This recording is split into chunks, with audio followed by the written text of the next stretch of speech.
Dunia sedang berada di ambang potensi konflik global karena meningkatnya ketegangan militer di Timur Tengah dan keterlibatan negara-negara besar. Sebagian orang meyakini bahwa kita sedang hidup di akhir zaman karena kejadian-kejadian yang sedang terjadi pada saat ini. Ada rasa ketidakpastian serta ketakutan akan masa depan dengan tanda-tanda nubuatan Alkitab terungkap di depan mata mereka. Meskipun dunia berada di ambang potensi konflik dan ketidakpastian global, Tuhan masih memegang kendali dan kasih-Nya akan melenyapkan semua ketakutan. Apakah Alkitab menubuatkan terjadinya Perang Dunia Ketiga? Apa yang Alkitab katakan tentang Perang Dunia Ketiga atau perang besar yang akan terjadi di masa depan? Dalam video ini, kita akan membahas prediksi Alkitabiah tentang perang besar yang akan terjadi di masa depan dan bagaimana kita memperoleh penghiburan ketika menghadapi konflik global yang akan terjadi. Kitab nubuatan kunci dalam Alkitab. Beberapa kitab dalam Alkitab memuat nubuatan penting yang relevan dengan topik Perang Dunia Ketiga. Kitab-kitab tersebut antara lain Daniel, Yehezkiel, Wahyu, dan sebagian dari tulisan nubuatan para nabi Perjanjian Lama. Masing-masing buku ini menawarkan perspektif unik mengenai peristiwa-peristiwa menjelang dan selama konflik global sebesar Perang Dunia Ketiga. Dalam kitab Daniel, kita menemukan penglihatan dan mimpi yang memberikan gambaran sekilas tentang bangkit dan runtuhnya kerajaan-kerajaan dunia. Nubuatan-nubuatan ini menjelaskan lanskap geopolitik yang mungkin memicu konflik global di masa depan. Kisah-kisah ini memberikan pengingat yang serius akan konsekuensi dari kesombongan manusia dan kemenangan akhir kerajaan Allah. Sebaliknya, Yehezkiel memberikan gambaran yang jelas tentang perang yang melanda bangsa-bangsa dan mengguncang dunia hingga ke akar-akarnya.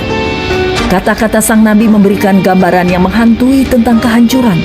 Namun kata-kata tersebut juga menawarkan secercah harapan dan pemulihan bagi mereka yang berpaling kepada Tuhan di tengah kekacauan.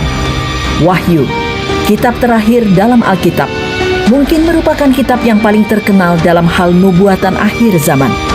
Gambaran apokaliptik dan bahasa simbolisnya telah memikat pembaca selama berabad-abad.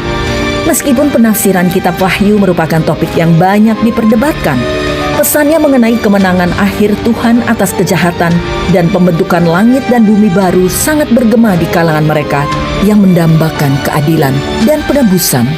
Tulisan-tulisan nubuat para nabi Perjanjian Lama, seperti Yesaya, Yeremia, dan Zakaria, juga berisi wawasan berharga mengenai masa depan. Para nabi ini menyampaikan kata-kata peringatan dan dorongan kepada orang-orang sezaman mereka. Namun pesan-pesan mereka melampaui waktu, menawarkan bimbingan dan harapan bagi generasi mendatang.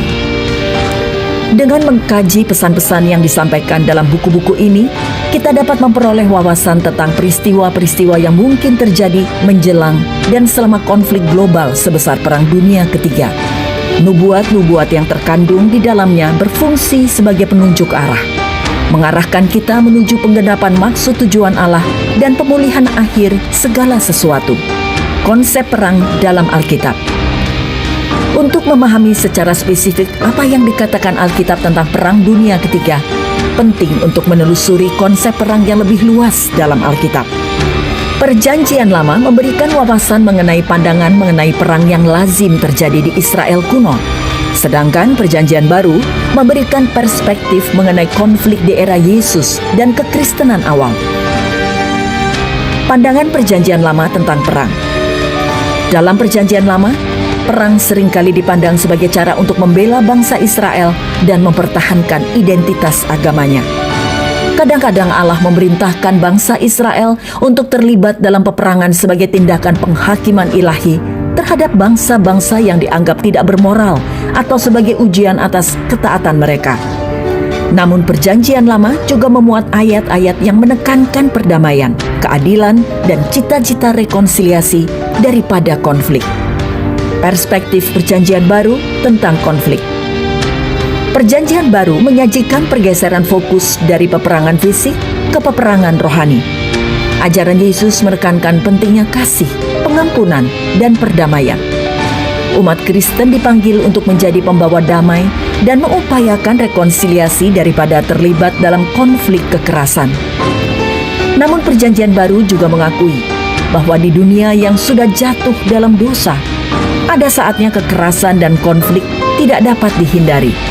Prediksi Alkitab dan Perang Dunia Ketiga. Banyak ramalan Alkitabiah yang diyakini berhubungan dengan peristiwa Perang Dunia Ketiga.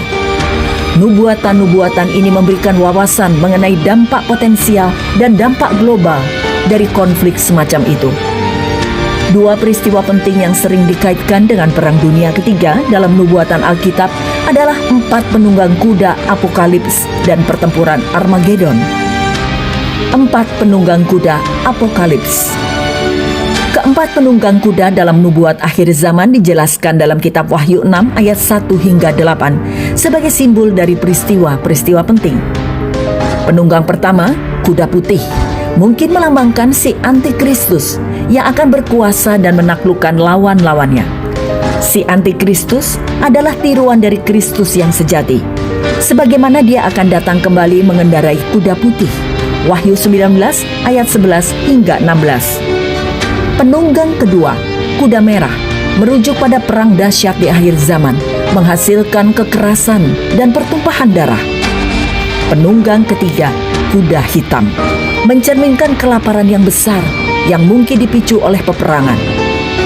Penunggang keempat, kuda hijau kuning, menggambarkan kematian dan kebinasaan, dengan wabah penyakit dan kehancuran menyertainya. Kedatangan mereka menandai masa pra-tribulasi yang merupakan pemanasan dan penghakiman yang lebih berat di masa depan, seperti yang dijelaskan dalam kitab Wahyu pasal 8, 9, dan 16. Pertempuran Harmageddon. Peristiwa penting lainnya yang terkait dengan Perang Dunia Ketiga adalah pertempuran Harmageddon. Harmageddon dalam bahasa Ibrani artinya Gunung Megido, merujuk pada peperangan masa depan di mana Allah akan campur tangan untuk menghancurkan bala tentara si Antikristus sesuai nubuat Alkitab. Jutaan orang akan terlibat dalam pertempuran ini dengan semua bangsa berkumpul untuk melawan Kristus. Lokasi pasti dari lembah Harmageddon tidaklah jelas, tetapi diperkirakan berada di daerah perbukitan di sekitar dataran Megido, sekitar 60 mil di utara Yerusalem. Dataran Megido dan dataran Esdralon akan menjadi pusat peperangan ini yang akan meluas hingga ke wilayah Israel dan ke bagian selatan hingga kota Bozrah di wilayah Edom. Lembah ini terkenal karena kemenangan dan tragedi besar dalam sejarah Israel, seperti kemenangan Barak dan Gideon, serta tragedi kematian Saul dan Raja Yosia. Sebagai simbol pertempuran terakhir antara Allah dan kejahatan, Harmageddon mencerminkan konfrontasi akhir antara kebaikan dan kejahatan. Kata Harmageddon hanya muncul dalam kitab Wahyu 16 ayat 16, merujuk pada raja-raja yang setia kepada si Antikristus yang berkumpul untuk menyerang Israel. Dalam pertempuran ini kemurkaan Allah akan dituangkan dan si Antikristus dan pengikutnya akan dikalahkan. Saat ini, Harmageddon sering digunakan sebagai metafora untuk hari kiamat secara umum, bukan hanya merujuk pada peperangan di dataran Megido. Banyak yang percaya bahwa Perang Dunia Ketiga akan mencapai puncaknya pada pertempuran ini yang mengarah pada kembalinya Kristus dan akhir dari dunia yang kita kenal sekarang. Kedatangan Kristus kedua kali dan konflik global. Ketika kita melihat kembali pada sejarah, Perang Dunia Pertama dan Kedua telah mengguncang dunia dengan kehancuran dan penderitaan yang luar biasa. Konflik global seperti itu telah membawa maut dan kesengsaraan kepada jutaan orang. Namun bagi beberapa kalangan, perang tersebut juga dianggap sebagai bagian dari rencana ilahi yang lebih besar. Dalam perspektif Kristen, konsep pemulihan dan penebusan seringkali terkait erat dengan kedatangan Kristus yang kedua kali. Konflik global seperti Perang Dunia Ketiga dianggap sebagai bagian dari tanda-tanda zaman yang menandakan kedatangannya yang akan datang.